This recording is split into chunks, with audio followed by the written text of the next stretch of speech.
നമ്മുടെ തലങ്ങളിലും ചുറ്റുപാടുകളിലും വെച്ച് നമ്മുടെ കടമകൾ എങ്ങനെ നിർവഹിക്കണം, ആ കടമകൾ നിർവഹിക്കേണ്ടതിൻ്റെ മഹത്വം എന്ത് എന്ന് അതിൻ്റെ ചില ഒറ്റമൂലികൾ പറയാൻ മാത്രമേ ഈ സമയം അനുവദിക്കുന്നുള്ളൂ.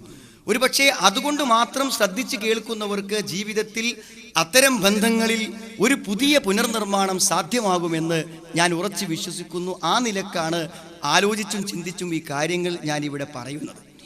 ഈ കഴിഞ്ഞ ദിവസങ്ങളിൽ ഞാൻ കേട്ട ഒരു സംഭവം ഒരുപക്ഷെ ഗൾഫിൻ്റെ പശ്ചാത്തലത്തിൽ നിങ്ങൾക്ക് മനസ്സിലാകാൻ പെട്ടെന്ന് പറ്റും.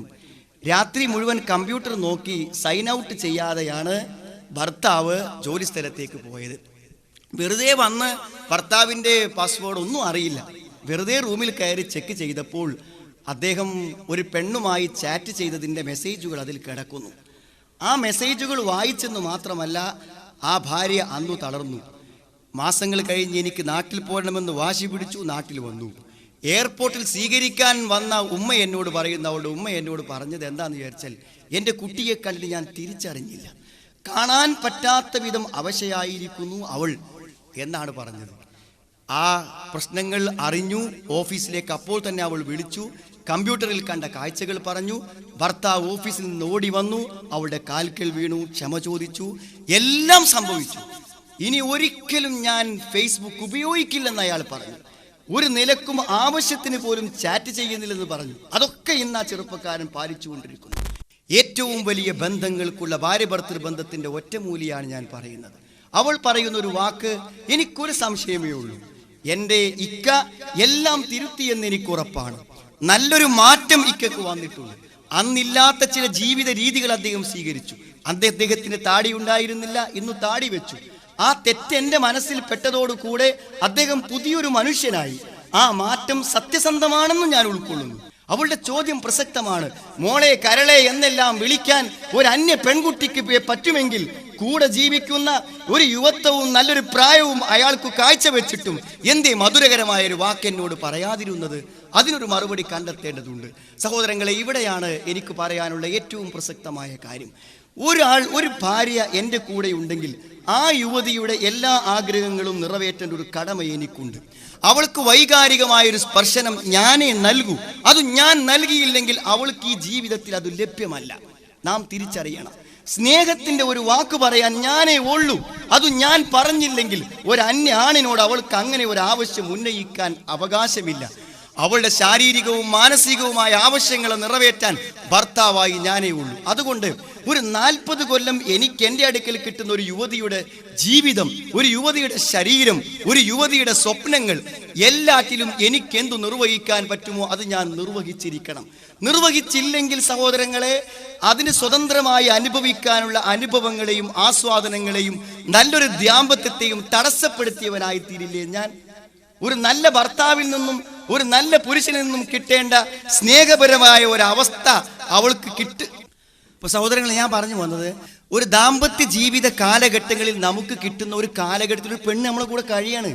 അവൾക്ക് കിട്ടേണ്ടത് കൊടുക്കാതിരിക്കുന്നതിന് എന്തു ന്യായം എന്നാ ഞാൻ പറഞ്ഞു. ഒരു എക്സ്ക്യൂസ് പറഞ്ഞാൽ മതി. അത് ഗൗരവപരമായി തിരിച്ചും വേണം, അത് തിരിച്ചും നൽകാൻ നമുക്ക് പറ്റണം. എന്തൊക്കെയാണ് സഹോദരങ്ങൾ നഷ്ടപ്പെടുന്നത്? ഒരു 40 കൊല്ലം നമ്മുടെ കൂടെ ജീവിക്കുന്നത് നിങ്ങൾ ചുരുക്കി കണക്കൂട്ടും. ആ ജീവിതത്തിൽ ലഭിക്കേണ്ട അവളുടെ സൗന്ദര്യം വെറുതെ തേഞ്ഞു തീരുകയാണ്, ആർക്കും പ്രയോജനപ്പെടാതെ. ആർക്കതിന് മറുപടി പറയാൻ പറ്റുക? വിശുദ്ധ ഖുർആനിൽ ഒരു ആയത്ത് ഞാൻ നിങ്ങളെ ഓതി കേൾപ്പിച്ചു തരാം. നമുക്കത് പെട്ടെന്ന് മനസ്സിലാകാൻ നല്ലതാണ് സഹോദരങ്ങളെ. രണ്ടാമത് വിവാഹം കഴിക്കുന്നവരെ കുറിച്ച് പറഞ്ഞതാണെങ്കിലും അതിൽ വലിയൊരു യാഥാർത്ഥ്യമുണ്ട്. വലൻ തസ്തതിഉ അൻ തഅദിലു ബൈനൻ നിസാഇ വലൗ ഹറസ്തും ഫലാ തമീലു കുല്ലൽ മൈൽ ഫതദറുഹാ കൽ മുഅല്ലക. നിങ്ങൾക്ക് 2 ഭാര്യമാരുണ്ടെങ്കിൽ രണ്ടാളോടും ഒരു തുല്യനീതി പാലിക്കുക എന്നത് നിങ്ങൾ എത്ര താല്പര്യം കാണിച്ചാലും അത് ചിലപ്പോൾ നിങ്ങൾക്ക് സാധിക്കാത്തതായിരിക്കാം. പക്ഷെ അങ്ങനെ വന്നാലും ഒരാളോട് നിങ്ങൾ നന്നായി അങ്ങേയറ്റം താല്പര്യവും ചായവും ഒരാളോട് മാത്രം കാണിക്കുക. അപ്പൊ മറ്റാളെ അവസ്ഥ പഠിച്ചോൻ പറയണം, എന്ത് ഇയാൾക്ക് സമയമല്ല, നേരല്ല, താല്പര്യങ്ങൾ മുഴുവനും ഒരു ഭാര്യയോടാകുമ്പോൾ മറ്റേ ഭാര്യന്റെ അവസ്ഥയാണ് ഈ പറയാൻ പോകുന്നത്. സഹോദരങ്ങളെ, ഈ അവസ്ഥ ഒരു ഭാര്യയായിരുന്നിട്ടും ജീവിതത്തിന്റെ തിരക്ക് കൊണ്ടും അശ്രദ്ധ കൊണ്ടും പല സ്ത്രീകളും ഇന്ന് സമൂഹത്തിൽ അനുഭവിച്ചു കൊണ്ടിരിക്കുന്നുണ്ട്. അത് പറയാനാ പറഞ്ഞു. ആ സ്ത്രീയെ കുറിച്ച് ഖുർആൻ ഉപയോഗിച്ച പദം നോക്കൂ നിങ്ങൾ. കെട്ടിയിട്ടവളെ പോലെ നിങ്ങളാക്കരുത്. എന്താ കെട്ടിടാനാ സംശയങ്ങളെ? സ്വതന്ത്രമായി ജീവിക്കാൻ അനുവദിക്കുന്നില്ല. തൻ്റെ കൂടെ ജീവിക്കുമ്പോൾ ആവശ്യമായത് നൽകുന്നുമില്ല. ഒരു നല്ല സല്ലാപമില്ല, സംസാരമില്ല. ജീവിതത്തിൻ്റെ അവസ്ഥകൾ അന്വേഷിക്കുന്നില്ല, പരിഗണിക്കുന്നില്ല. തൻ്റെ ഭർത്താവിൻ്റെ കൂടെ ഭാരങ്ങൾ പേറി ഒരു അന്വേഷണം പോലും ഇല്ലാത്ത വിമർശനങ്ങളും കുറ്റപ്പെടുത്തലുകളും മാത്രമായി ജീവിക്കേണ്ടി വരുന്ന അവസ്ഥ തിരിച്ചുമുണ്ട് സഹോദരങ്ങളെ, ഇല്ലെന്ന് ഞാൻ പറഞ്ഞില്ല. പലപ്പോഴും പുരുഷന്മാരെ സംബന്ധിച്ചിടത്തോളം തനിക്ക് കിട്ടേണ്ട സേവനങ്ങളും സഹായങ്ങളും നൽകാതെ തൽക്കാലം തനിക്കെല്ലാം കിട്ടാവുന്നൊരു സോഴ്സ് മാത്രമായി ഉപയോഗിക്കപ്പെടുന്ന അപൂർവം ചില ഭർത്താക്കന്മാരെ കുറിച്ച് ഞാൻ വിസ്മരിക്കുന്നില്ല. പക്ഷേ രണ്ടുപേരും തിരിച്ചറിയേണ്ട ഒരു കാര്യമാണ്, കെട്ടിയിട്ടതുപോലെ എൻ്റെ ഭാര്യ ആയതിൻ്റെ പേരിൽ ജീവിതത്തിലെ അനുഭവങ്ങൾ നഷ്ടപ്പെട്ടവളായിക്കൂടെ എൻ്റെ ഭാര്യ. എൻ്റെ ഭർത്താവായതിൻ്റെ പേരിൽ, അവളുടെ ഭർത്താവായതിൻ്റെ പേരിൽ ഒരു ഭർത്താവിന് കിട്ടാവുന്ന അനുഭവങ്ങൾ നഷ്ടപ്പെട്ടു പോകാൻ പറ്റൂല. നമ്മുടെ ഏറ്റവും അടുത്തൊരു സുഹൃത്തിനോടോ സഹപാഠിയോടോ ഒന്നും നമ്മൾ കാണിക്കാത്ത നല്ല സംസാരങ്ങളും കാര്യങ്ങളും വരണം. ഒരു ഗൾഫിൽ നിന്നൊരു സുഹൃത്ത് ഫോൺ വിളിച്ച് ചോദിച്ചാൽ ഞാൻ ഇന്നും എനിക്കതൊരു വലിയ തമാശയായി എൻ്റെ മനസ്സിൽ തോന്നാറുണ്ട്. അദ്ദേഹം പറഞ്ഞു, ഞാൻ ഗൾഫിലാകുന്ന സമയത്ത് രാത്രി സമയത്ത് എൻ്റെ റൂംമേറ്റ്സ് ഒക്കെ ഉറങ്ങിക്കഴിഞ്ഞാൽ ഞാൻ എൻ്റെ ഭാര്യയ്ക്ക് വിളിക്കും, എന്നിട്ട് വളരെ സെക്ഷലായിട്ടുള്ള വളരെ അങ്ങനത്തെ കാര്യങ്ങളൊക്കെ ഞാൻ സംസാരിക്കും. അതൊരു മണിക്കൂർ സംസാരിക്കുമ്പോൾ എനിക്കും അവളെ സംബന്ധിച്ചൊരു സന്തോഷമാണ്. അങ്ങനെ ഞങ്ങൾ തമ്മിൽ സംസാരിക്കുന്നതിൽ തെറ്റുണ്ടോയെന്നാണ്. അപ്പോൾ ആളുകളുടെ മാനസിക സങ്കല്പങ്ങൾ എവിടെ നിൽക്കുന്നു നിങ്ങളറിയാം. എവിടെ സ്വന്തം ഭാര്യയോട് സംസാരിക്കുന്നതിൽ സംശയം. സഹോദരങ്ങൾ, ഈ ഒരു മാനസികാവസ്ഥയുണ്ടെങ്കിൽ ഈ സ്വതന്ത്രമായും വളരെ സന്തോഷകരമായും എല്ലാ തമാശകളും പറഞ്ഞ് പരസ്പരം അറിഞ്ഞ് അവളുടെ ജീവിതത്തിൻ്റെ ഓരോ നിമിഷങ്ങളും അവൾക്ക് എന്നെ കിട്ടിയത് കൊണ്ട് പാഴായി പോയിട്ടില്ലെന്ന് ഉറപ്പുവരുത്താൻ നമുക്ക് പറ്റണം. ഒരു പക്ഷേ ദൂരങ്ങളിലാകാം, കൂടെ താമസിപ്പിക്കാൻ പ്രശ്നങ്ങൾ ഉണ്ടാകാം. സഹോദരൻ, അതൊക്കെ നമ്മളൊന്ന് മനസ്സിലാക്കണം. ശരി, സാധാരണഗതിയിൽ എന്താ കാണില്ല, നിങ്ങൾ ഭർത്താവ് പറയും ഞാനിവിടെ ഭാര്യയൊന്നുമില്ലാതെ ബുദ്ധിമുട്ടി കഴിയാണ്, എൻ്റെ കഷ്ടപ്പാട് ആർക്കാ അറിയാൻ. ഭാര്യ തിരിച്ചും പറയും. ആരാണ് കൂടുതൽ കഷ്ടപ്പെടുന്നതെന്ന തർക്കം കൊണ്ട് ഒരു ദാമ്പത്യം അവസാനിച്ചു കാണും. ഒരു പക്ഷേ ഇത് പരസ്പരം മനസ്സിലാക്കി പരിഗണിച്ച് മുന്നോട്ട് പോകാൻ മാത്രമേ പറ്റുള്ളൂ. അതുകൊണ്ട് സഹോദരങ്ങളെ, ആസ്വദിച്ചു ജീവിക്കും. ഈ ഭൂമിയിലെ ഏറ്റവും നല്ല വിഭവം നല്ലൊരു ഭാര്യയാണെന്ന് നബി സ്വല്ലല്ലാഹു അലൈഹി വസല്ലം പറഞ്ഞിട്ടുണ്ടെങ്കിൽ ചെറിയ തർക്കങ്ങളിലും ചെറിയ വാഗ്വാദങ്ങളിലും അകപ്പെട്ടുകൊണ്ട് ഫോൺ ചെയ്യുമ്പോഴെല്ലാം നല്ലൊരു വാക്ക് പറയാനില്ലാതെ കുറ്റപ്പെടുത്തിയും വിമർശിച്ചും അവലോകനം ചെയ്തും തീർക്കേണ്ടതല്ല നമ്മുടെ ജീവിതം. നല്ലൊരവസ്ഥ സംജാതമാക്കുക, അത് നല്ലൊരു ദീനിയായ അവസ്ഥയിലേക്ക് പരിവർത്തിപ്പിക്കുക. അങ്ങനെ ദീനിൻ്റെ നല്ല ഉപദേശങ്ങൾ ശീലിച്ചുകൊണ്ട് മനസ്സമാധാനത്തോടെയും സന്തോഷത്തോടെയും സ്വർഗ്ഗതുല്യമായ ഒരു ദാമ്പത്യം സ്വർഗ്ഗ കവാടങ്ങളിൽ എത്തുവോളം നമുക്ക് മുന്നോട്ട് കൊണ്ടുപോകാൻ കഴിയണം.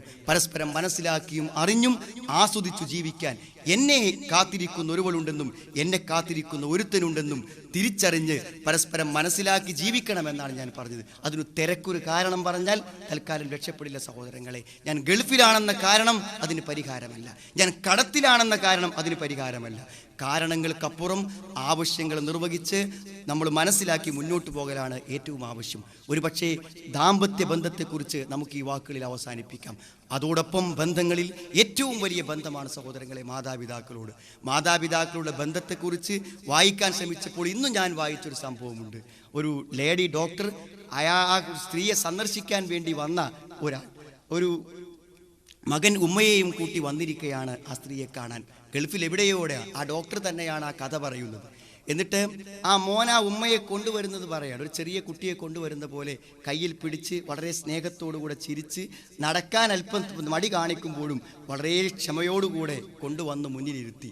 ഡോക്ടർക്ക് രോഗം അറിയുന്നതിലേറെ ഡോക്ടറെ അത്ഭുതപ്പെടുത്തിയത് ഇത്ര സ്നേഹപൂർവ്വം ഒരു ഉമ്മയെ കൊണ്ടുവരുന്ന മകനെ പരിചയപ്പെടാനാണ് അവർ ആഗ്രഹിച്ചത്. അപ്പോൾ ചോദിച്ചു. അപ്പോൾ സംസാരിക്കാൻ തുടങ്ങിയപ്പോൾ ഉമ്മ വിവാഹം കഴിഞ്ഞ് 1 വർഷം മാത്രം ഭർത്താവിൻ്റെ കൂടെ ജീവിച്ചപ്പോൾ കിട്ടിയ മകനാണ്. മകൻ ഭർത്താവിനെ ഒഴിവാക്കാനുള്ള കാരണം എന്താണെന്ന് വിചാരിച്ചാൽ ഇവരൊരു മന്ദബുദ്ധിയാണ്, ബുദ്ധി കുറവാണ്. അതുകൊണ്ടൊരു കുട്ടിയെ പോലെയാണ് എപ്പോഴും. മൂത്രമൊഴിച്ചാലും അല്ലെങ്കിൽ എന്ത് കഴിച്ചാലും ഭക്ഷണം കൊടുത്താലും ഒക്കെ ഒരു കുട്ടിയെ പരിചരിക്കുന്ന പോലെ, 10 വയസ്സായ കുട്ടിയെ പരിചരിക്കുന്ന പോലെ പരിചരിക്കണം. അപ്പോൾ ഈ മകനായി വളർന്നതിന് ശേഷം അവൻ ഉമ്മയെ ഏറ്റെടുത്തിരിക്കുകയാണ്. ഏറ്റെടുക്കുക എന്ന് പറഞ്ഞാൽ സഹോദരങ്ങൾ, എന്ത് ചെയ്തു കൊടുത്താലും ഉമ്മക്ക് മനസ്സിലാക്കാൻ പറ്റില്ല. ഉമ്മനെ എത്ര സ്നേഹിച്ചാലും മനസ്സിലാക്കാൻ പറ്റില്ല, എങ്ങനെ പരിചരിച്ചാലും മനസ്സിലാക്കാൻ പറ്റില്ല. അപ്പോൾ ഉമ്മയുടെ വസ്ത്രം ആരലക്കും, ഉമ്മ ആര് കുളിപ്പിക്കും? ഞാൻ കുളിപ്പിക്കും. അപ്പോൾ ഈ ഡോക്ടർ ചോദിച്ചു, അല്ല ഒരു ലേഡി ആയിട്ടുള്ള ഒരു വേലക്കാരിയെ വെച്ചാൽ സൗകര്യമാവൂലേ? അപ്പോൾ ആ വേലക്കാരിക്ക് എൻ്റെ ഉമ്മൻ്റെ പ്രവർത്തനം ഇഷ്ടപ്പെടൂല. കാരണം ഉമ്മ കുളിപ്പിക്കുന്ന സമയത്ത് ഉമ്മയൊന്നും പറഞ്ഞു കേൾക്കൂല. അങ്ങനെ എൻ്റെ ഉമ്മനെ കുളിപ്പിക്കാൻ വേലക്കാരിക്ക് പറ്റും. അപ്പോൾ നിങ്ങൾ വിവാഹം കഴിച്ചിട്ടില്ലേ? വിവാഹം കഴിച്ചിട്ടുണ്ട്. ഭാര്യയെ ഞാൻ ഏൽപ്പിച്ചത് ഭക്ഷണം ഉണ്ടാക്കുക, എല്ലാ കാര്യവും ഭാര്യയാണ് ഉമ്മക്കുള്ള ഉണ്ടാക്കുക. പക്ഷേ ഭക്ഷണം കൊടുക്കൽ ഞാനാണ്, ഉമ്മയെ കുളിപ്പിക്കൽ ഞാനാണ്. സഹോദരങ്ങളെ, അത് കേട്ടപ്പോൾ അത്ഭുതപ്പെടുന്ന ചില ഇതൊക്കെ ഉമ്മക്ക് മനസ്സിലാക്കി പ്രതികരിക്കാൻ പറ്റുമെങ്കിൽ ആ സ്നേഹത്തിന് വേണ്ടി എന്ന് പറയാൻ പറ്റൂല. ഇറങ്ങുന്ന സമയത്ത് ഉടനെ ഡോക്ടർ മുമ്പിൽ വെച്ച് ഈ ഉമ്മ ചോദിക്കുകയാണ്, അല്ല എനിക്ക് എന്തോ നല്ലൊരു മിഠായി വേണം. നട്ട മിഠായിൻ്റെ പേര് പറഞ്ഞു ഉമ്മ. അപ്പോൾ ആ മിഠായി വേണമെന്ന് പറഞ്ഞപ്പോൾ ഇതാ നെക്സ്റ്റ് അടുത്ത ബക്കാലയിൽ നമ്മൾ കയറും എന്ന് മകൻ പറഞ്ഞപ്പോൾ ആ ഡോക്ടർക്ക് വിശ്വസിക്കാൻ കഴിഞ്ഞില്ല. ആ നിമിഷം അടുത്ത നിമിഷം വേണമെന്ന് വെച്ചാൽ മക്കത്ത് പോകാതെയാണോ മോനെ തിരിച്ചു പോകണത് എന്നാണ് അടുത്ത ചോദ്യം. അപ്പോൾ മക്കത്ത് പോകാം ഉമ്മ, ഇത് വെറുതെ പറയല്ല, കൊണ്ടുപോകാനാണ്. അപ്പോൾ ഡോക്ടർ ചോദിച്ചു, ഈ ശരിക്കും ബുദ്ധിപരമായ പക്വതയില്ലാത്തൊരു ഉമ്മയെ മക്കത്ത് കൊണ്ടുപോകേണ്ട ആവശ്യം എന്താണ്, നിങ്ങൾ ഉംറ ചെയ്ത് പ്രാർത്ഥിച്ചാൽ പോരെ എന്ന് ഡോക്ടർ ചോദിച്ചു. ഉമ്മയുടെ സന്തോഷമാണ് എൻ്റെ സന്തോഷം. ഉമ്മ എന്താഗ്രഹിച്ചു, ഉമ്മ ചിരിക്കുമ്പോൾ ഞാൻ ചിരിക്കും, ഉമ്മ കരയുമ്പോൾ ഞാൻ കരയും. സഹോദരങ്ങളെ, ഞാനിത് പറഞ്ഞത് എന്താ വെച്ചാൽ വാപ്പനി ഇമ്മനി നോക്കുക എന്നുള്ളതല്ല, അത് പടച്ചോൻ്റെ പ്രീതിക്കാണ് ചെറുപ്പക്കാരൻ നോക്കുന്നത്. അല്ലെങ്കിൽ ഒരു മാനസിക പക്വതയല്ലാത്ത ഒരു സ്ത്രീയിൽ നിന്ന് എന്താണ് സഹോദരങ്ങളെ തിരിച്ചു കിട്ടാനുള്ളത്? ഒന്നും തിരിച്ചു കിട്ടാനില്ല. ആയത്തുകൾ വായിച്ചാൽ മതി. വഖ്ഫിദ് ലഹുമാ ജനാഹൻ ദുല്ലി മിനർ റഹ്മ വഖുർ റബ്ബിർഹംഹുമാ കമാ റബ്ബയാനി സഗീറാ. എന്നെ ചെറുപ്പത്തിൽ വളർത്തിയതുപോലെ ആ കുട്ടിയോട് കാണിച്ച സ്നേഹം വാർദ്ധക്യത്തിലുള്ള ഉമ്മയോട് കാണിക്കാൻ. അവർ പറയുന്നത് പലതും സഹോദരൻ നമുക്ക് ഉൾക്കൊള്ളാൻ പറ്റൂല. വയസ്സ് കൂടും തോറും ഒരു കുട്ടിയെപ്പോലെ മാതാപിതാക്കളെ പരിചരിക്കാനുള്ള മനസ്സ്. അടുത്ത ആയത്താണ് വ്യക്തമായി നമ്മൾ വായിക്കേണ്ടത്. റബ്ബുക്കും അഅ്ലമു ബിമാ ഫീ നുഫൂസിക്കും ഇൻ തകൂനു സാലിഹീൻ ഫഇന്നഹു കാന ലിൽ അവ്വാബീന ഗഫൂറാ. റബ്ബുക്കും അഅ്ലമു ബിമാ ഫീ നുഫൂസിക്കും. നിങ്ങളുടെ മനസ്സിലുള്ളത് പടച്ചോൻ അറിയുന്നതാണ്. നമ്മുടെ മനസ്സിൽ എന്താണോ സഹോദരങ്ങളെ, വാപ്പനോട് ഉമ്മനുള്ള സമീപനം, ആ സമീപനത്തിലാണ് പരലോകത്ത് പുണ്യം. എൻ്റെ വാപ്പയും ഉമ്മയും എനിക്കൊരു ഭാരമാകുന്നില്ല, എൻ്റെ വാപ്പയും ഉമ്മയും ഞാൻ ആത്മാർത്ഥമായി സ്നേഹിക്കുന്നു, പരിചരിക്കുന്നു എന്ന് നമുക്ക് തോന്നണം. നമ്മൾ ഫോൺ ചെയ്യുമ്പോഴും നമ്മുടെ ഒരു സാമീപ്യം അവകാശപ്പെടുമ്പോഴും ഒക്കെ ഞാൻ അവരെ ആത്മാർത്ഥമായും അള്ളാഹുവിന് വേണ്ടി സ്നേഹിക്കുന്നു എന്ന് വിചാരിച്ചാൽ നമുക്ക് പരിചരിക്കാൻ പറ്റും. അവരിന്ന് എന്ത് മോശപ്പെട്ട പ്രതികരണങ്ങൾ ഉണ്ടായാലും, എന്ത് ദേഷ്യം പിടിപ്പിക്കുന്ന സമീപനങ്ങൾ ഉണ്ടായാലും, മനസ്സിൻ്റെ ഉള്ളിൽ അള്ളാഹുവിനെയാണല്ലോ ബോധ്യപ്പെടുത്തേണ്ടത് എന്ന ബോധം നമുക്ക് നന്നായി പെരുമാറാൻ പറ്റും. ഞാൻ ആ രംഗത്തും അതവിടെ അവസാനിപ്പിക്കുകയാണ് സഹോദരങ്ങളെ. പിന്നെ നമുക്ക് ബന്ധത്തിൽ പറയാനുള്ളത് നമ്മുടെ കുട്ടികളുടെ കാര്യമാണ്. കുട്ടികളുടെ കാര്യം പറയേണ്ടതാണ്. എല്ലാവരും കുട്ടികൾക്ക് വേണ്ടി ജീവിക്കുന്നത്. ഇപ്പം ഇങ്ങനെ ഈ അഡ്മിഷൻ്റെ ന്യൂസുകൾ കേട്ടുകൊണ്ടിരിക്കുന്നുണ്ട്. അതായത് ഇപ്പം സാധാരണ മെറിറ്റിൽ ഗവൺമെൻറ്റിലൊന്നും കിട്ടാത്ത കുട്ടികൾക്ക് ഒരു ഡിഗ്രിക്ക് അഡ്മിഷൻ കൊടുക്കുന്ന കാര്യങ്ങൾ 25,000-ൻ്റെ മുകളിലേക്കാണ് സ്കീം. ഞാൻ ചോദിക്കുന്നത്, എങ്ങനെയാണ് ഈ രക്ഷിതാക്കന്മാർ ഇത് കൊടുക്കുന്നത്? നമുക്ക് ആലോചിക്കാൻ പറ്റില്ല. LKG കുട്ടിക്ക് 30,000 രൂപ ഫീസ് ഒക്കെ കൊടുത്ത് പഠിപ്പിക്കുക.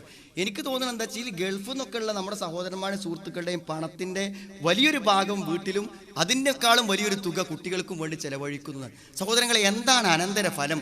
നമ്മൾ ഗൗരവത്തോടെ ആലോചിക്കണം. ഞാൻ പറഞ്ഞ കുട്ടികൾ നഷ്ടപ്പെടാതിരിക്കണമെങ്കിൽ എന്ത് മാത്രമേ മാർഗമുള്ളൂ? നിങ്ങൾ അവരെ നമ്മൾ വളർത്തേണ്ട രൂപത്തിൽ വളർത്തണം. രണ്ടവസ്ഥയെ മക്കൾക്ക് ഉണ്ടാവുള്ളൂ, മനസ്സിലാക്കി വെച്ചാൽ മതി. ഒരവസ്ഥ എന്താണെന്ന് വെച്ചാൽ 100% ഞാനും നിങ്ങളും ആദരവ് പുലർത്തുന്ന ഈ ദീനിനോട് പ്രതിബദ്ധത കാണിക്കുന്നവർ. നമ്മൾ കാണുന്ന CD അവനിഷ്ടമാണ്, നമ്മൾ കയറുന്ന സൈറ്റ് അവനിഷ്ടമാണ്, സഹോദരങ്ങളെ നമ്മൾ സംസാരിക്കുന്ന സംസാരം അവനിഷ്ടമാണ്, നമ്മുടെ എല്ലാ വികാരങ്ങളെയും വിശ്വാസങ്ങളെയും വിചാരങ്ങളെയും കൂടെ നിന്ന് തരാൻ, നമ്മൾ ആഗ്രഹിക്കുന്ന കമ്പ്യൂട്ടർ നമുക്ക് തെരഞ്ഞു പിടിച്ച് തരാൻ പറ്റുന്ന നമ്മുടെ മനസ്സുള്ള ആദർശബോധമുള്ളൊരു കുട്ടി. സഹോദരങ്ങളെ, അതല്ലെങ്കിൽ ഈ ഒരു മുഖമില്ലാത്ത, തികച്ചും തൻ്റെ ദേഹേച്ഛക്കനുസരിച്ചും കുട്ടികൾക്കനുസരിച്ചും കൊണ്ട് ജീവിക്കുന്ന ഒരവസ്ഥ അള്ളാഹു ഏറ്റവും ഭയാനകമായി പറഞ്ഞ ആ അവസ്ഥയാണ്. വമൻ അളല്ലു മിമ്മനിത്തബഅ ഹവാഹു ബിഗൈരി ഹുദം മിനല്ലാഹ്. അള്ളാഹുവിൻ്റെ അടുക്കുന്നുള്ള സന്മാർഗങ്ങളെ സ്വീകരിക്കാതെ സ്വന്തം ദീഹേച്ഛയെ പിൻപറ്റുന്നവനേക്കാളും വഴിവേച്ചവൻ ആരാളുള്ളത്? തോന്നിയത് പ്രവർത്തിക്കാൻ ഒരു കുട്ടി തീരുമാനിച്ചാൽ സഹോദരങ്ങളെ തീർന്നു കാര്യം. എവിടെയാണ് എത്തിപ്പെടാൻ നമുക്ക് അറിയാൻ പറ്റില്ല. അതുകൊണ്ട് ഏറ്റവും നല്ലൊരു വഴി നമ്മൾ കണ്ടുപിടിക്കണം. കാരണം ഇപ്പോൾ MSMൻ്റെ സേവനം നമ്മൾ സന്ദർഭത്തിൽ ഞാൻ ഓർമ്മിച്ചു പോയതാണ്. എല്ലാ തലത്തിലുമുള്ള കുട്ടികളെ ഏറ്റെടുത്തിട്ടാണ് MSM ഇപ്പോൾ മുന്നോട്ട് പോയിക്കൊണ്ടിരിക്കുന്നത്. നമുക്കറിയാം, മുമ്പൊക്കെ ഒരു പ്രൊഫഷണൽ സ്ഥാപനത്തിൽ പഠിക്കുന്ന കുട്ടിൻ്റെ ഭാവിയെക്കുറിച്ച് നമുക്ക് ആശങ്ക ഉണ്ടായിരുന്നു. ആലോചിച്ച് നോക്കൂ നിങ്ങൾ, ഇപ്പോൾ MBBSന് ഏറ്റവും ഉയർന്ന റാങ്ക് കിട്ടിയ ഒരു കുട്ടിയെ ഒരു ദൂരെയുള്ളൊരു കോളേജിൽ കൊണ്ടുപോയി ചേർക്കാൻ തീരുമാനിച്ച രക്ഷിതാവ് എന്നോട് പറഞ്ഞ് ഞാൻ ഓർക്കുന്നു, പറയണേ എനിക്കിപ്പോൾ ധൈര്യമാണെന്ന്. ഒന്നാമത്തെ ഒരു പ്രോഫ്കോണിന് അവൾ പങ്കെടുത്ത് കിട്ടിയാൽ അതോടുകൂടെ അവളെ ക്യാമ്പസിൽ എനിക്ക് സുരക്ഷിതമായി അയക്കാന്നാണ്. പ്രോഫ്കോണുകളെ വരുന്നതിന് മുമ്പ് അതെൻ്റെ കുട്ടിയുടെ ഒരു മോചനത്തിൻ്റെ മാർഗമായി മനസ്സിലാക്കുന്ന ഒരു സമൂഹത്തിൽ MSM എന്തുമാത്രം സേവനങ്ങളായി നമുക്കറിയാൻ പറ്റും. അതുകൊണ്ട് ഏതു തലത്തിലാണ് നിങ്ങളുടെ കുട്ടി MSMൽ ബന്ധപ്പെടും നിങ്ങൾ ആലോചിക്കണം. ഇവിടത്തോട് നോക്കും നിങ്ങൾ MSMൻ്റെ സേവനം. അപ്പോൾ ആ കുട്ടികളൊക്കെ ഇവിടെ ഉണ്ടെങ്കിൽ നമുക്ക് ഈ ക്ലാസ് ഒന്നും ഇവിടെ നടക്കില്ല. ആ കുട്ടികൾ അവിടെ പോയിരുന്ന് സുന്ദരമായി അവരുടേതായ കാര്യങ്ങൾ കേട്ടുകൊണ്ടിരിക്കുന്നു. നിങ്ങളുടെ കൂടെ വന്ന എല്ലാവർക്കും ഒരു ദീനിയായ പ്രയോജനം ഇന്ന് ലഭിക്കുന്നു എന്ന് സഹോദരങ്ങളെ തികഞ്ഞ സംഘടനാപരമായ ആലോചനകളുടെയും ആസൂത്രണങ്ങളുടെയും ഫലമായി കിട്ടിയതാണ്. ഈ അവസരങ്ങളെ പ്രയോജനപ്പെടുത്താൻ നമ്മളെല്ലാവരും പരിശ്രമിക്കണം എന്ന് മാത്രമാണ് ഈ സന്ദർഭത്തിൽ എനിക്ക് പറയാനുള്ളത്. നമ്മുടെ ബന്ധങ്ങളുടെ ഏറ്റവും പ്രധാനപ്പെട്ട 3 തലങ്ങളിൽ ചില അടിസ്ഥാന മാനദണ്ഡങ്ങൾ പറഞ്ഞു എന്നാണ് ഞാൻ വിചാരിക്കുന്നത്. സമയത്തിൻ്റെ പരിമിതി നമുക്ക് എല്ലാവർക്കും അറിയാൻ പറ്റും. ധാരാളം വിഷയങ്ങൾ ഇവിടെ ചർച്ച ചെയ്യാനും സമയം ആവശ്യമാണ്. നമ്മുടെ കുടുംബജീവിതത്തിൽ അള്ളാഹു നമുക്ക് കൺകുളിർമയും സന്തോഷവും പ്രദാനം ചെയ്യുമാറാവട്ടെ. നമ്മുടെ എല്ലാ പ്രബോധന സംരംഭങ്ങളെയും അള്ളാഹു വിജയിപ്പിച്ചു തരുമാറാവട്ടെ. നമ്മുടെ ഈ പരിശ്രമങ്ങളുടെ ഫലമായിക്കൊണ്ട് അള്ളാഹുവിൻ്റെ അപാരമായ കാരുണ്യം കൊണ്ടും പാവമോചനം കൊണ്ടും വിശാലമായ അനശ്വരമായ അന്ത്യമില്ലാത്ത സുഖസന്തോഷങ്ങളുടെയും സംതൃപ്തിയുടെയും ലോകമായ സ്വർഗ്ഗത്തിൽ നമ്മയും നമ്മുടെ കുടുംബങ്ങളെയും അള്ളാഹു ഒരുമിച്ച് കൂട്ടുമാറാവട്ടെ. റബ്ബനാ ആതിനാ ഫിദ് ദുനിയാ ഹസന വഫിൽ ആഖിറതി ഹസന വഖിനാ അദാബന്നാർ. അൽഹംദുലില്ലാഹി റബ്ബിൽ ആലമീൻ. അല്ലാഹു സ്വല്ലി അലാ. അസ്സലാമു അലൈക്കും. ഇന്നൽ ഹംദുലില്ലാഹി നഹ്മദുഹു വനസ്തഈനുഹു വനസ്തഗ്ഫിറു വനഊദു ബില്ലാഹി മിൻ ശുറൂരി അൻഫുസിനാ വസയ്യിആതി അഅ്മാലിനാ. മൻ യഹ്ദിഹില്ലാഹു ഫലാ മുദില്ല ലഹു വമൻ യുദ്ലിൽ ഫലാ ഹാദിയ ലഹു. അഷ്ഹദു അൻ ലാ ഇലാഹ ഇല്ലല്ലാഹു വഹ്ദഹു ലാ ശരീക ലഹു വഅഷ്ഹദു അന്ന മുഹമ്മദൻ അബ്ദുഹു വറസൂലുഹു. യാ അയ്യുഹല്ലദീന ആമനു തഖുല്ലാഹ ഹഖ്ക തുഖാതിഹി വലാ തമൂതുന്ന ഇല്ലാ വഅൻതും മുസ്ലിമൂൻ. يا أيها الناس اتقوا ربكم الذي خلقكم من نفس واحدة وخلق منها زوجها وبث منهما رجالا كثيرا ونساء واتقوا الله الذي تساءلون به والأرحام إن الله كان عليكم رقيبا. يا أيها الذين آمنوا اتقوا الله وقولوا قولا سديدا يصلح لكم أعمالكم ويغفر لكم ذنوبكم ومن يطع الله ورسوله فقد فاز فوزا عظيما. أما بعد فإن أصدق الكلام كلام الله وخير الهدي هدي محمد صلى الله عليه وسلم وشر الأمور محدثاتها وكل محدثة بدعة وكل بدعة ضلالة. ബഹുമാന്യരായ നേതാക്കളെ, പ്രിയപ്പെട്ട സഹോദരി സഹോദരന്മാരെ, ഇസ്ലാമിൻ്റെ വിധിവിലക്കുകൾ, നിയമനിർദ്ദേശങ്ങൾ ജീവിതത്തിൻ്റെ എല്ലാ മേഖലകളിലും പകർത്തണമെന്ന് ഉണർത്തുകയാണ്. ഒന്നുമില്ലാത്തവരായി, ഒന്നുമല്ലാത്തവരായി, ചോദിക്കാൻ പറയാൻ ആരുമില്ലാത്തവരായി ലോകത്തിൻ്റെ നാനാഭാഗങ്ങളിൽ വിഷമിക്കുന്ന, വേദനിക്കുന്ന, കഷ്ടപ്പെടുന്ന ജനകോടികൾ ഉണ്ട്. അവരുടെ വേദനകൾ, വിഷമങ്ങൾ, കഷ്ടപ്പാടുകൾ കഴിവിൻ്റെ പരമാവധി നമ്മളെല്ലാം അറിയുന്നുണ്ട്. ആശ്വാസത്തിൻ്റെ തെളിനീരുറവകൾ, ആശ്വാസത്തിൻ്റെ ഒരിറ്റ് കണ്ണുനീർ, സാന്ത്വനത്തിൻ്റെ ഒരു അനുവദനീയമായ വിരൽ സ്പർശം അവർ കാത്തിരിക്കുന്നുണ്ട്. ലോകത്തിൻ്റെ നാനാഭാഗങ്ങളിൽ നടക്കുന്ന ജീവകാരുണ്യ പ്രവർത്തനങ്ങൾ അതിമഹത്തായ വിപ്ലവമാണ് നടത്തിക്കൊണ്ടിരിക്കുന്നത്. ഈ പ്രപഞ്ചത്തിൻ്റെ സൃഷ്ടാവ് നമ്മളെ പടച്ചത് അവൻ്റെ കാരുണ്യത്താലാണ് എന്ന് നമ്മൾ അറിയുന്നു. പുറത്ത് മഴ പെയ്തുകൊണ്ടിരിക്കുന്നു. അല്ലാഹുമ്മ സ്വയ്യിബൻ നാഫിഅ, അള്ളാഹുവെ ഉപകാരപ്രദമായ മഴയാക്കണേ എന്ന് 8, 10, 15, 20 പ്രാവശ്യം മഴ പെയ്യുമ്പോഴെല്ലാം നമ്മൾ പ്രാർത്ഥിക്കുന്നുണ്ട്.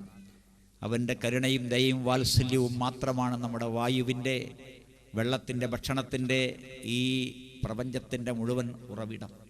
സൂര്യൻ ചലിക്കുന്നത്, ചന്ദ്രൻ ചലിക്കുന്നത്, നക്ഷത്രങ്ങൾ കണ്ണുചിമ്മി തുറക്കുന്നത്, രാവും പകലും, ചൂടും തണുപ്പും, കാറ്റും മഞ്ഞും മഴയും എല്ലാം ഉണ്ടാകുന്നത് അവൻ്റെ മാത്രം കരുണയാലും ദയാലുമാണ്. നമുക്കൊന്നും ചെയ്യാൻ കഴിയില്ല. ഒന്നും പടച്ചോൻ അങ്ങോട്ട് സഹായിക്കുവാൻ നമുക്ക് സാധ്യമല്ല. പിന്നെയോ അവൻ്റെ ദയയും വാത്സല്യവും നമ്മൾ സ്വീകരിക്കുന്നു എന്ന് മാത്രം. അള്ളാഹു റഹ്മാനുർ റഹീമുമാണ് എന്ന് നമ്മൾ അറിയുന്നു. അനുസരിക്കുന്നവർക്കും അനുസരിക്കാത്തവർക്കും, നിസ്കരിക്കുന്നവർക്കും നിസ്കരിക്കാത്തവർക്കും, തൗഹീദുള്ളവർക്കും ഇല്ലാത്തവർക്കും എല്ലാം ഈ ലോകത്തവൻ വ്യാപകമായി കരുണ നൽകിക്കൊണ്ടേയിരിക്കുകയാണ്. ഈ റബ്ബിനെയാണ് നമ്മൾ പരിചയപ്പെട്ടത്. ഈ റബ്ബിനെയാണ് മക്കത്തെ മുശ്രിക്ക് പരിചയപ്പെടാതിരുന്നത്. അതുകൊണ്ടാണ് ഹുദൈബിയ സന്ധി എഴുതുമ്പോൾ ബിസ്മില്ലാഹിർ റഹ്മാനിർ റഹീം, പരമകാരുണികനും കരുണാനിധിയുമായ അള്ളാഹുവിൻ്റെ തിരുനാമത്തിൽ എന്ന് എഴുതിയത് മായിച്ച് ബിസ്മിക അല്ലാഹുമ്മ, അള്ളാഹുവെ നിന്റെ നാമത്തിൽ എന്നാക്കിയത്. രണ്ടും തമ്മിൽ എന്താ വ്യത്യാസം? അള്ളാഹു പരമകാരുണികനും കരുണാവാരിധിയുമാണെങ്കിൽ പിന്നെ ഇബ്രാഹിം നബിയോടും ഇസ്മായിൽ നബിയോടും പ്രാർത്ഥിക്കേണ്ട വല്ല ആവശ്യമുണ്ടോ? ലളിതമായ ആ ചോദ്യത്തിൻ്റെ ഉത്തരമാണ് നമ്മുടെ രാജ്യത്തെ സമസ്തക്ക് കിട്ടേണ്ടത്. അവർക്കതാണ് നമ്മൾ കൊടുക്കേണ്ടത്. അത് മനസ്സിലായപ്പോഴാണ് ആ സുഹൈലിൻ്റെ മകൻ ഇസ്ലാം സ്വീകരിച്ചത്. അത് മനസ്സിലായപ്പോഴാണ് അബൂജഹലിൻ്റെ മകൻ ഇസ്ലാം സ്വീകരിച്ചത്. അള്ളാഹു റഹ്മാനുർ റഹീമുമാണ് എങ്കിൽ പിന്നെ യേശുവോ ശ്രീരാമനോ ശ്രീകൃഷ്ണനോ ശബരിമലയ്യപ്പനോ ഗുരുവായൂരപ്പനോ ആവശ്യമില്ല പ്രാർത്ഥിക്കപ്പെടാൻ. അവനെല്ലാം നൽകുന്നവനാണ്. ഈ ദയാപരനായ വാത്സല്യവാരിധിയായ അള്ളാഹുവിൻ്റെ അടിമകൾ എന്ന നിലക്ക് നമ്മുടെ കടമകൾ വളരെ വലുതാണ് എന്ന് നമ്മൾ അറിയുന്നുണ്ട്. ഈ പ്രപഞ്ചത്തിൻ്റെ രക്ഷിതാവ് ഇതെല്ലാം നമുക്ക് മനസ്സിലാക്കി തന്നത് നമ്മുടെ ബുദ്ധിയിലൂടെയല്ല, ബോധത്തിലൂടെയല്ല, ഇൽഹാമിലൂടെയല്ല, പിന്നെയോ അംബിയ മുർസലുകളെ അയച്ചിട്ടാണ്. അവരെ അള്ളാഹു അയച്ചത് നമുക്ക് വേണ്ടിയാണ്, നമ്മളെ പഠിപ്പിക്കാൻ വേണ്ടിയാണ്. തല്ലുകൊണ്ട് വിഷമിച്ച് വേദനിച്ച് കഷ്ടപ്പെട്ട് ബഹിഷ്കരിക്കപ്പെട്ട് ആട്ടും തുപ്പുമേറ്റ് കല്ലേറുകൊണ്ട് കൊല്ലപ്പെട്ട് ഒക്കെ ആ പ്രവാചകന്മാർ അവരുടെ ദൗത്യം ഭംഗിയായി പൂർണ്ണമായി നിറവേറ്റി. ഏതെങ്കിലും ഒരു അക്ഷരം, ഏതെങ്കിലും ഒരു വാക്ക്, ഏതെങ്കിലും ഒരു വാചകം അവർ പഠിപ്പിക്കാതെ ഇരുന്നിട്ടില്ല. മനസ്സിലാക്കാൻ പറ്റുന്ന വിധത്തിൽ വ്യക്തമായി സ്ഫുടമായി പ്രവാചകന്മാരെല്ലാം പറഞ്ഞു തന്നു.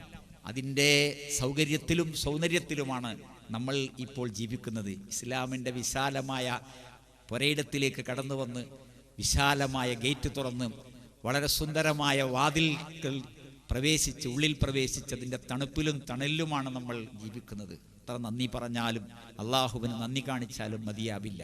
അള്ളാഹു ആവശ്യപ്പെടുന്ന നന്ദി എന്ത്?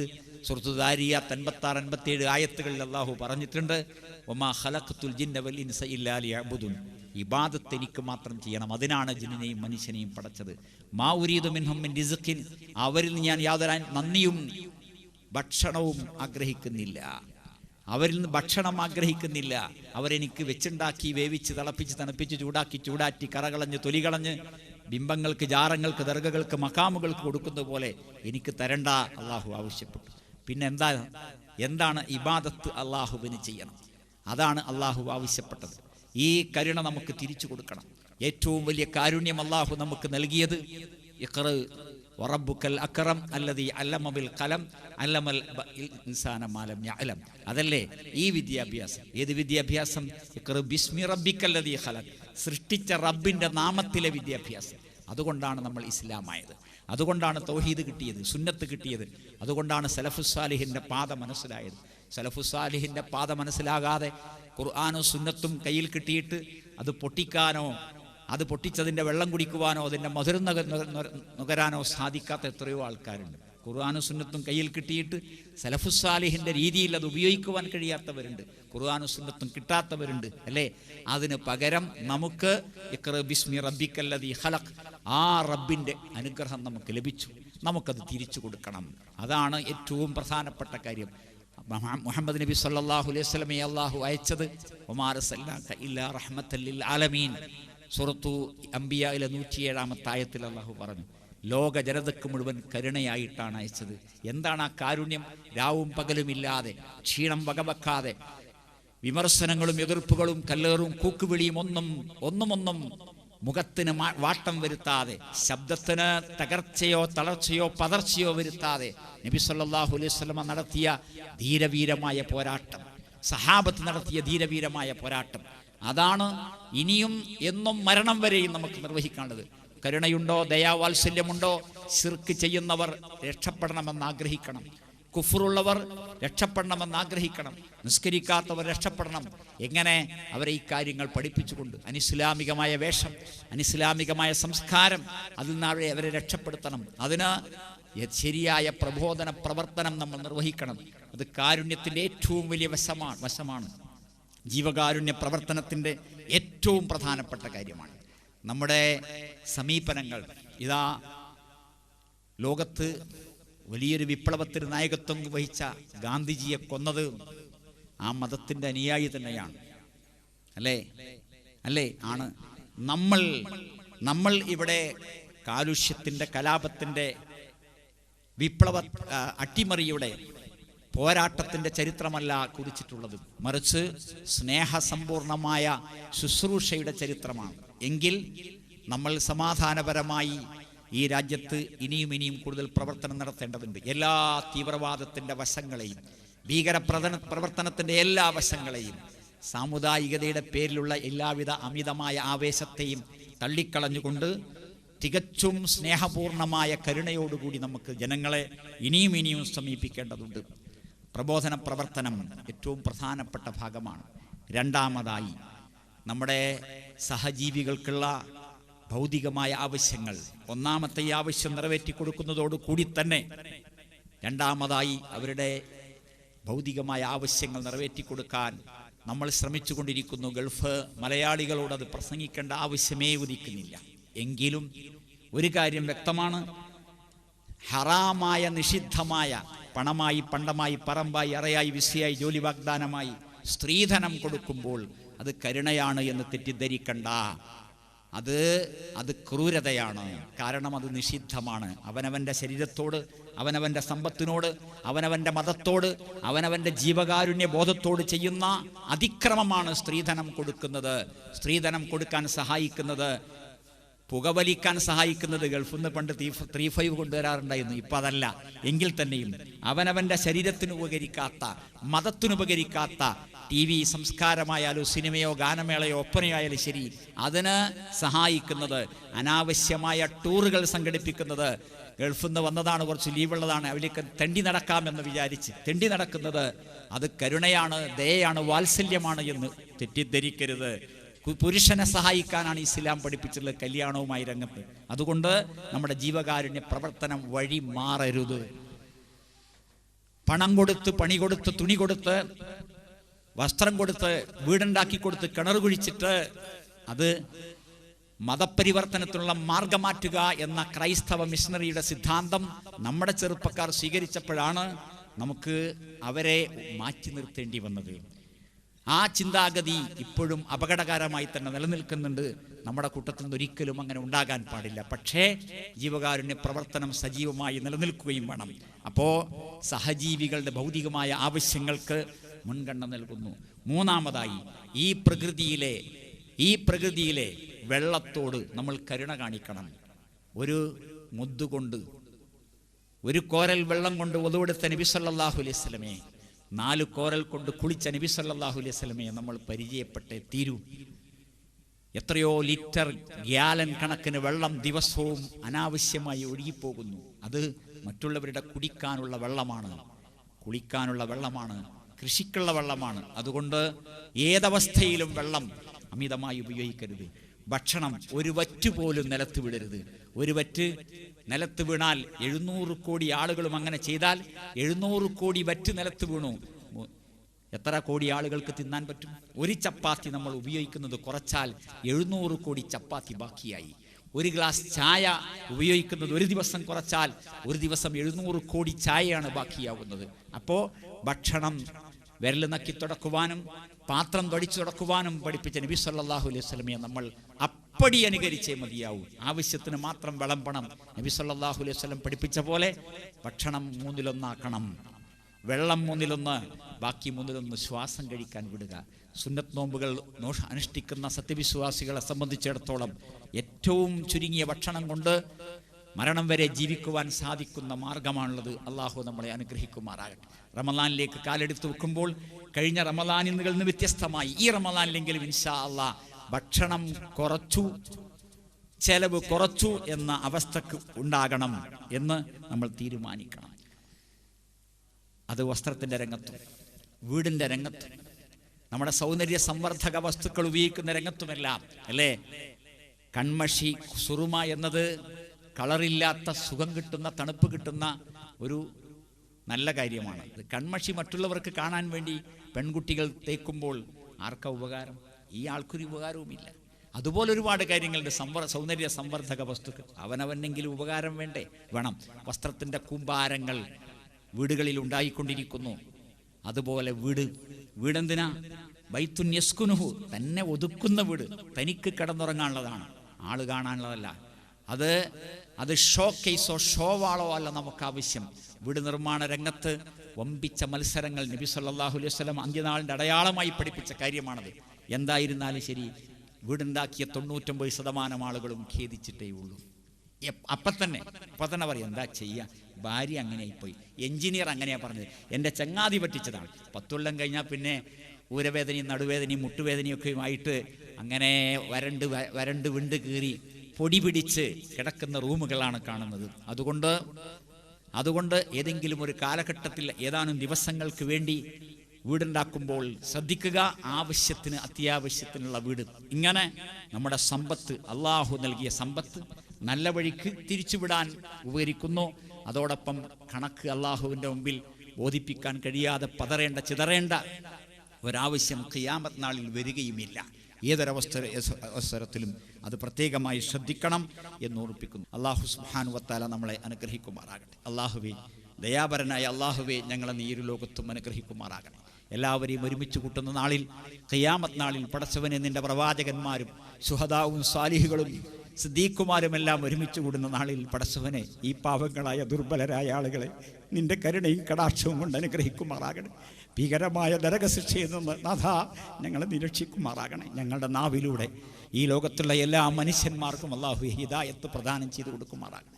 പടച്ചവനെ നീ നൽകിയ പണവും സമ്പത്തും സൗകര്യവും ആരോഗ്യവും സമയവുമെല്ലാം കരുണാർദ്രമായ രീതിയിൽ കൈകാര്യം ചെയ്യുവാൻ നാഥ അനുഗ്രഹിക്കുമാറാകണം.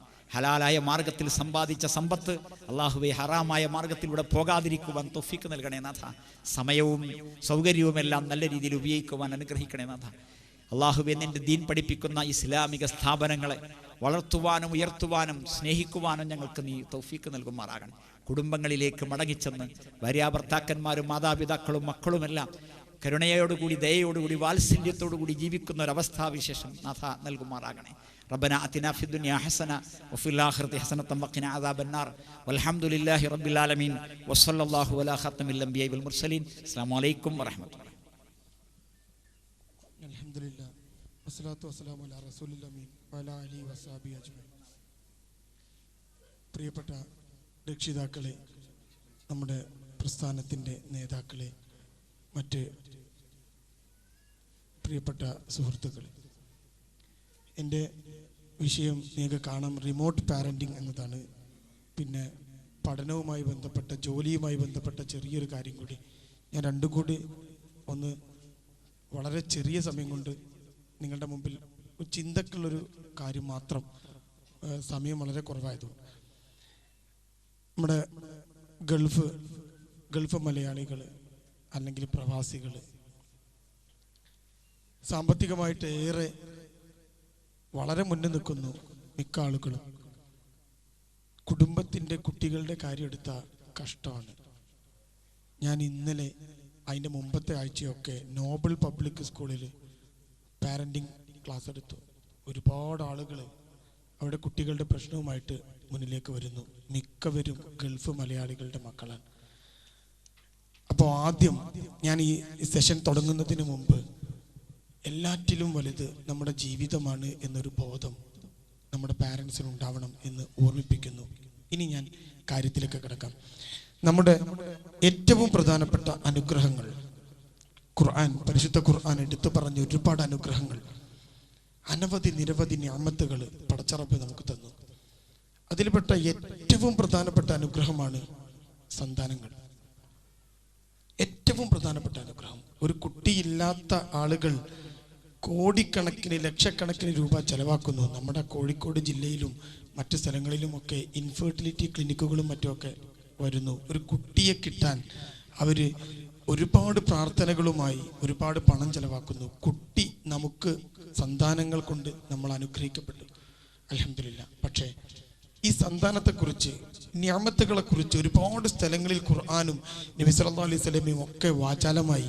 എന്നിട്ട് പരിശുദ്ധ ഖുർആൻ തന്നെ ഒരു സ്ഥലത്ത് കൃത്യമായി പറയുന്നു, ഇന്നമാ അംവാലുക്കും വ ഔലാദുക്കും ഫിത്ന. നോക്കൂ നിങ്ങൾ, ഖുർആനിന്റെ ഭാഷയാണ്. ഇന്നമാ അംവാലുക്കും വ ഔലാദുക്കും ഫിത്ന. തീർച്ചയായും നമ്മുടെ അംവാലുക്കും, സമ്പത്ത്, വ ഔലാദുക്കും, സന്താനങ്ങൾ, ഫിത്ന, പരീക്ഷണമാണ്. അപ്പൊ അനുഗ്രഹങ്ങളായിട്ട് എണ്ണി പറഞ്ഞതെല്ലാം നമ്മളെ ചോദ്യം ചെയ്യപ്പെടുമെന്ന് ഖുർആൻ പറയുന്നു. ഞാൻ അതിലേക്കൊന്നും കടക്കുന്നില്ല. സുഹൈർ മൗലവിയൊക്കെ നിങ്ങളോട് സംസാരിച്ചു. ഇനി നമ്മൾ ഈ രണ്ട് കാര്യങ്ങൾ, പരിശുദ്ധ ഖുർആൻ പറഞ്ഞ ഈ രണ്ട് കാര്യങ്ങൾ നിങ്ങളൊന്ന് എടുത്തു നോക്കൂ. സമ്പത്ത്, സന്താനങ്ങൾ. സമ്പത്ത് തീർച്ചയായും പരീക്ഷണമാണ്. സുഹൈർ മൗലവി ഇവിടെ പറഞ്ഞതിപ്പോൾ അതാണ്. എൻ്റെ പോക്കറ്റിൽ നിന്ന് ഞാനറിയാതെ 10 രൂപ പുറത്തേക്ക് പോവില്ല. എൻ്റെ പോക്കറ്റിലേക്ക് ഞാനറിയാതെ 10 രൂപ അകത്തേക്ക് വരില്ല. സമ്പത്ത് പടച്ച റബ്ബിന്റെ മാർഗത്തിൽ സമ്പാദിക്കാനും അത് ചെലവഴിക്കാനും എളുപ്പമാണ്. അത് വളരെ ഈസിയാണ്. കാരണം സമ്പത്തിനും പണത്തിനും ഒന്നും ജീവനില്ല. പക്ഷെ റബ്ബ് രണ്ടാമത് പറഞ്ഞ കാര്യം നിങ്ങൾ നോക്കൂ, സന്താനങ്ങളെ ഈ പറഞ്ഞ രൂപത്തിൽ പരീക്ഷണമായി മാറുമ്പോൾ തടഞ്ഞു നിർത്താൻ നമുക്ക് കഴിയില്ല. കാരണം പണം പോലെയല്ല നമ്മുടെ സന്താനങ്ങൾ, അതിന് ജീവനുണ്ട്. ഞാൻ തലശ്ശേരി എന്ന് പറയുന്ന സ്ഥലത്ത് ഒരിക്കൽ ക്ലാസ് എടുക്കാനൊക്കെ പോയി. അവിടെ എൻ്റെ ഒരു ഫ്രണ്ടിൻ്റെ വീട്ടിൽ സന്ദർശനത്തിന് പോയി. എൻ്റെ ഒരു ഫ്രണ്ടുണ്ട് പാനൂർ എന്ന് പറയുന്ന സ്ഥലത്ത്. അവിടെ സന്ദർശിച്ച് അവൻ്റെ വീട്ടിൽ നിന്ന് കുറച്ചു നേരമൊക്കെ ചിലവഴിച്ച് അവൻ്റെ അടുത്ത വീട്ടിലൊരു ചെറുപ്പക്കാരനായ കുട്ടി, അവന് കോളേജ് പഠിക്കുകയാണ്. അവന് ഇവൻ്റെ വീട്ടിലേക്ക് വന്നപ്പോൾ എൻ്റെ സുഹൃത്ത് അവനോട് ചോദിച്ചു, നിന്റെ പല്ലൊക്കെ നല്ല ക്ലീൻ ആയിട്ടുണ്ടല്ലോടാ, എന്ത് പറ്റി? ഉടൻ അവൻ കൊടുത്ത മറുപടി നാളെ എൻ്റെ ബാപ്പ വരുന്നുണ്ട്, എയർപോർട്ട് കൂട്ടാൻ പോകണം. അപ്പൊ ഞാൻ ഇവൻ പോയി കഴിഞ്ഞപ്പോൾ എൻ്റെ സുഹൃത്തിനോട് ഞാൻ ചോദിച്ചു, നീ എന്താ അവൻ്റെ പല്ലിനെ കുറിച്ച് പറഞ്ഞേ? അവൻ പറഞ്ഞു, പല്ലൊക്കെ സിഗരറ്റ് വലിച്ചിട്ട് ആകെ കറ പിടിച്ച് കിടക്കായിരുന്നു, ഇന്ന് കണ്ടപ്പോൾ നല്ല സുന്ദര കുട്ടപ്പൻ. അപ്പൊ എന്താ കുഴപ്പം? നാളെ ബാപ്പയെ പോയി കൂട്ടണം. ഈ കുട്ടിയുടെ വീട്ടിലെ ഗൃഹനാഥൻ ആരാ?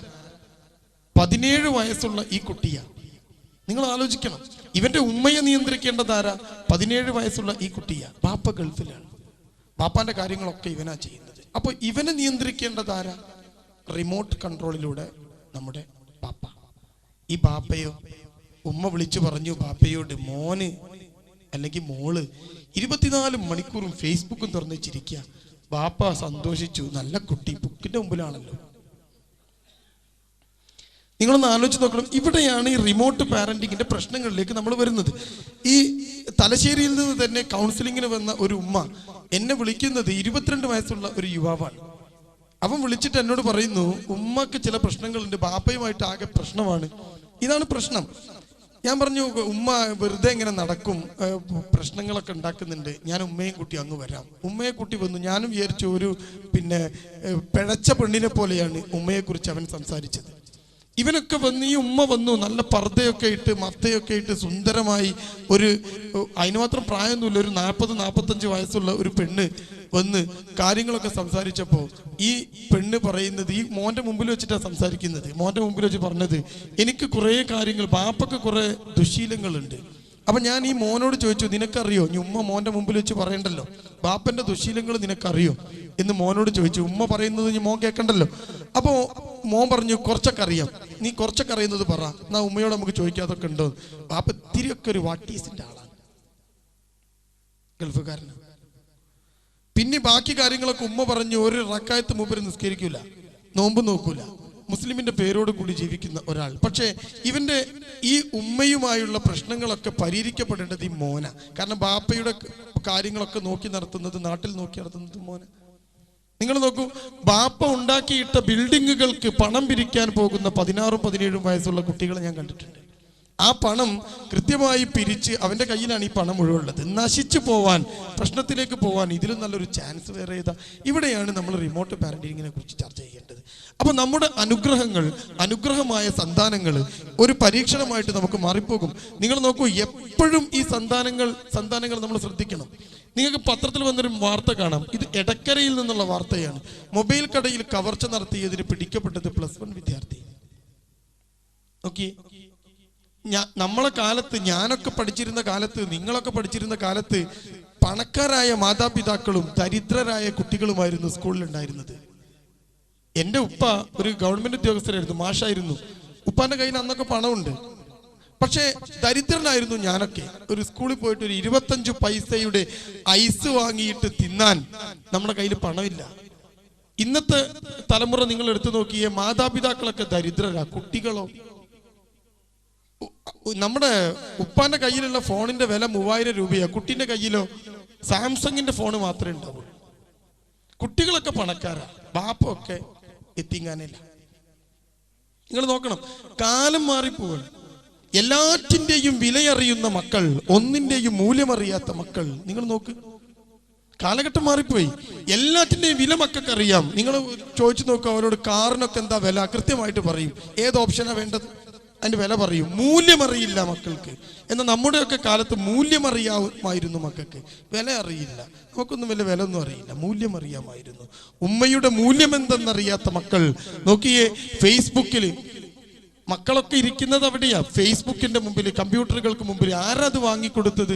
എൻ്റെ കുടുംബത്തിലെ ഒരാൾ ഗൾഫിൽ നിന്ന് വന്നപ്പോൾ അയാളെ കാണാൻ പോയപ്പോൾ അയാൾ എന്നോട് പറഞ്ഞു, ഞാൻ ഈ സോഫ മകൻ ഇരുന്ന് ചായ കുടിക്കാൻ പറഞ്ഞു, ഞാൻ ഒന്നും കൊണ്ടുവന്നില്ല, ആ പറച്ചിൽ തന്നെ എന്തിനാ നിങ്ങൾക്ക് അറിയാലോ, നിങ്ങൾക്ക് ഗൾഫുകാരാണല്ലോ, എനിക്ക് എന്തെങ്കിലും തരേണ്ടി വരുമോ അറിഞ്ഞിട്ടാണോ എന്നറിയില്ല.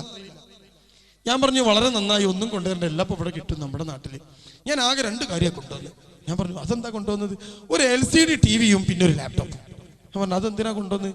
6ാം ക്ലാസ് പഠിക്കുന്ന, 4ാം ക്ലാസ്സിലും 6ാം ക്ലാസ്സിലും പഠിക്കുന്ന എൻ്റെ മക്കൾ പറഞ്ഞു എന്താ വേണ്ടി ചോദിച്ചപ്പോൾ മക്കൾ പറഞ്ഞു ഒരു ലാപ്ടോപ്പ് വേണം, പിന്നെ ഒരു LCD TV-യും വേണം. ഇത് 2 മാത്രമേ ഞാൻ കൊണ്ടുവന്നുള്ളൂ. ഞാൻ പറഞ്ഞു ഇനി എന്തിനാ കൂടുതൽ കൊണ്ടുവരുന്നത്, അത് എന്നെ പോരെ, നല്ല കാളക്കൂട വിഷല്ലേ കൊണ്ടുവന്ന്. എന്നിട്ട് TV ഞാൻ വരുമ്പോൾ ഒരു ഒരുത്തരം വിളിച്ച് TV ഫിറ്റ് ചെയ്യാണ്. നമ്മുടെ കാര്യങ്ങളെക്കുറിച്ച് നിങ്ങൾ വ്യക്തമായി നോക്കണം. നമ്മുടെ വീട്ടിൽ നിന്ന്, വളരെ വലിയ വീടുണ്ടല്ലോ എനിക്കും നിങ്ങൾക്കും ഒക്കെ, ആ വീട്ടിൽ നിന്ന് അഴുക്കുജലം മുഴുവൻ ഒരു കറുത്ത കുഴലിലൂടെ നമ്മുടെ വീട്ടിൽ നിന്ന് പുറത്തേക്ക് പോകും, അഴുക്കുജലം. എന്നിട്ട് ഇത്രയും പോകുന്ന ചെറിയ ഒരു കറുത്ത കുഴലിലൂടെ നാട്ടിലെ മൊത്തം അഴുക്കും അകത്തേക്ക് വരും. അതിനെയാണ് കേബിൾ TV എന്ന് പറയുന്നത്. കണ്ടോ, ഇത് കാണിച്ചു കൊടുക്കാൻ വേണ്ടിയിട്ട് ഒരു സാധനം കൊണ്ട് വെച്ചു. നമ്മൾ ആലോചിക്കണം, നമ്മുടെ പാരന്റിങ്ങിനെ കുറിച്ച് നമ്മൾ ചിന്തിക്കണം. നോക്കൂ, ഉമ്മ വസ്ത്രം മാറാൻ വേണ്ടിയിട്ട് റൂമിലേക്ക് കയറി, വസ്ത്രം മാറാൻ വേണ്ടി റൂമിലേക്ക് കയറിയ ഉമ്മ, ഒരു പെണ്ണിന് ഏറ്റവും കൂടുതൽ സുരക്ഷിതത്വം ആ പെണ്ണിന്റെ വീടാ, സുരക്ഷിതമായ താവളം. ഉമ്മ വസ്ത്രം മാറാൻ വേണ്ടി റൂമിലേക്ക് കയറി. റൂമിൽ കയറിയിട്ട് വസ്ത്രങ്ങൾ ഓരോന്നോരോന്നായിട്ട് അഴിച്ചു മാറ്റാൻ തുടങ്ങി. അളമാറയ്ക്ക് പിറകിൽ ഒളിച്ചു നിന്ന കുട്ടി, അളമാറയ്ക്ക് പിറകിൽ ഒളിച്ചു നിന്ന ചെക്കൻ തൻ്റെ ബാപ്പ കൊടുത്തയച്ച തൻ്റെ മൊബൈൽ ഫോണിലെ ക്യാമറ കണ്ണിലൂടെ കുടിച്ച അമ്മിഞ്ഞപ്പാലിൻ്റെ മാധുര്യം പോലും മറന്ന് ആ ഉമ്മയുടെ ഓരോരോ രംഗങ്ങൾ ഒപ്പിയെടുത്തു. എന്നിട്ടോ അവിടെ നിന്നോ കാര്യങ്ങൾ ഇല്ല. അവൻ അത് കിട്ടി. അതിനുശേഷം അവൻ്റെ ലാപ്ടോപ്പിൻ്റെ അടുത്തേക്ക് പോയിട്ട് ബ്ലൂടൂത്ത് വഴി തൻ്റെ ഫോണിൽ നിന്ന്, ഇതൊക്കെ നിങ്ങൾക്ക് പരിചയമുള്ള വാക്കാണെന്ന് കരുതുന്നു ഞാൻ, എന്നാൽ നിങ്ങൾക്ക് പരിചയമില്ലെങ്കിൽ മക്കളോട് ചോദിച്ചാൽ കിട്ടും. ഈ ബ്ലൂടൂത്ത് വഴി അവൻ്റെ ഫോണിൽ നിന്ന് അവൻ്റെ ലാപ്ടോപ്പിലേക്ക് ഈ ഫോട്ടോകൾ, തൻ്റെ ഉമ്മയുടെ നഗ്നമായ ഫോട്ടോകൾ അയച്ചിട്ട് ഫേസ്ബുക്ക് വഴി തൻ്റെ സുഹൃത്തിന് ഈ ഫോട്ടോ ഷെയർ ചെയ്തത്രേ. പ്രിയപ്പെട്ടവരെ, ഇത് പത്രം റിപ്പോർട്ട് ചെയ്തതാണ്. എന്നിട്ട് അങ്ങനെ ഷെയർ ചെയ്ത് ഈ ചെക്കൻ ആ ഫേസ്ബുക്കിൽ ഫോട്ടോ കൊടുത്തപ്പോൾ അതിനടിയിലൊരു അടിക്കുറിപ്പ് കൊടുത്തു. അടിക്കുറിപ്പ് എങ്ങനെയാണെന്ന് അറിയാം നിങ്ങൾക്ക്? Look my friend, my mother is beautiful like A butterfly. നിങ്ങൾ നോക്കടാ ചെക്ക.